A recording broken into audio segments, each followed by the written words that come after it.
Queen Ujimashko, Marjolaine Etienne, bienvenue aux Nouvelles nationales de la PTN.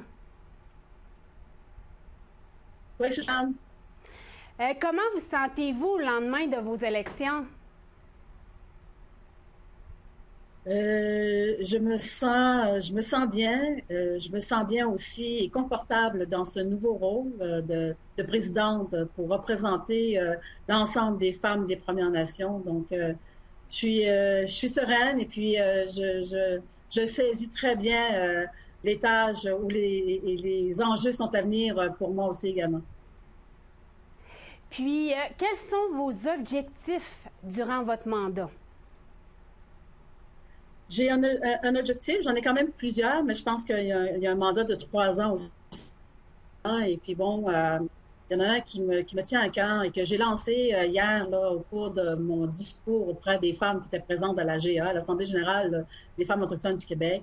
C'est celle, effectivement, d'amorcer un gros chantier qui concerne l'aspect de travailler sur un projet de loi qui deviendra un droit ou un droit des femmes. Et puis, je pense qu'il faut saisir cette opportunité-là, comme je disais aux femmes qui étaient présentes à la GA, de notre sénatrice qui est à Ottawa, Mme Odette. Et puis, je l'ai entendu effectivement là, qu'elles ont des axes, elle a des projets aussi qui tournent autour de l'autodétermination et de l'éducation. J'ai fait le lien et tout le reste, puis je me suis dit, bon, on est rendu là, je pense, effectivement, à propulser, à travailler sur des projets de loi et pour que ces lois deviennent des droits pour les femmes.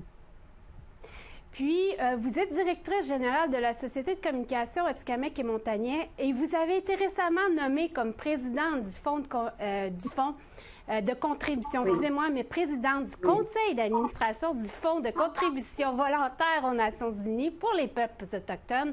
Comment comptez-vous garder vos postes? Je pense que l'aspect au niveau du poste que j'occupe présentement comme direction générale à la SOCAM, comme je disais hier à l'AGA, je suis en poste en période d'essai. Et puis, le fait d'être en période d'essai, me permettait effectivement aussi de pouvoir saisir d'autres opportunités parce que j'étais quand même pas confirmée à ce poste à ce moment-ci. Mais il reste que quand même à ce moment-ci, il y a des discussions vont avoir lieu effectivement là, avec mon superviseur fonctionnel. Et puis, en même temps, je vais être au poste de présidente Femmes autochtones du Québec à m'approprier des dossiers. Déjà, ce matin, là, il y avait à mon agenda là, des choses qui sont déjà là, en rencontre. Puis, je pense qu'effectivement, avec le poste de présidente du Fonds de contribution des peuples volontaires là, à l'ONU, ce poste-là de présidence est une durée d'1 an et elle est sous forme de conseil d'administration, donc des rencontres annuelles qui tournent autour à peu près là, 4 fois par année. Et puis, je pense que le fait que je sois assis à ce fonds va permettre effectivement aussi également là, de pouvoir offrir à ces femmes-là de différentes nations aussi de pouvoir aller déposer leur plaidoyer à l'ONU dans les instances onusiennes qui concernent les dossiers ou les questions autochtones. Par exemple, le mécanisme d'experts des peuples autochtones. Donc, il y a des choix à faire. J'étais claire hier avec l'Assemblée générale. Il y a des choix clairs à faire. J'ai des décisions à prendre. Mais il y a ces moments de discussion-là aussi que je vais devoir avoir avec mon employeur à ce moment-ci avec la SOCAM. Puis, comment vos expériences à la SOCAM ou aux Nations unies peuvent vous aider en tant que présidente? Tu parles de la SOCAM, excuse-moi. En tant que directrice à la SOCAM, puis en tant que consultante aux Nations unies, comment ces expériences de travail peuvent vous aider en tant que présidente de Femmes autochtones du Québec? Moi, je pense qu'effectivement que déjà là, Femmes autochtones du Québec avaient des opportunités ou étaient déjà en lien avec l'international. Donc, à l'ONU, à Genève, on sait que les questions ou les dossiers autochtones se tiennent aussi également, comme je disais, au niveau des instances onusiennes. et les peuples autochtones au niveau des pays du monde entier peut effectivement se tourner vers ces instances onusiennes-là, pouvoir aller déposer leur plaidoyer.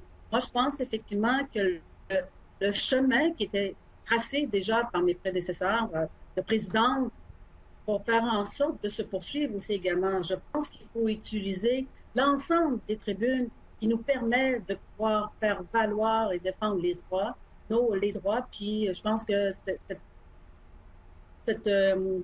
chemin-là fait partie aussi de pouvoir le suivre et aller plus loin pour aller parler des enjeux qui nous concernent les femmes autochtones.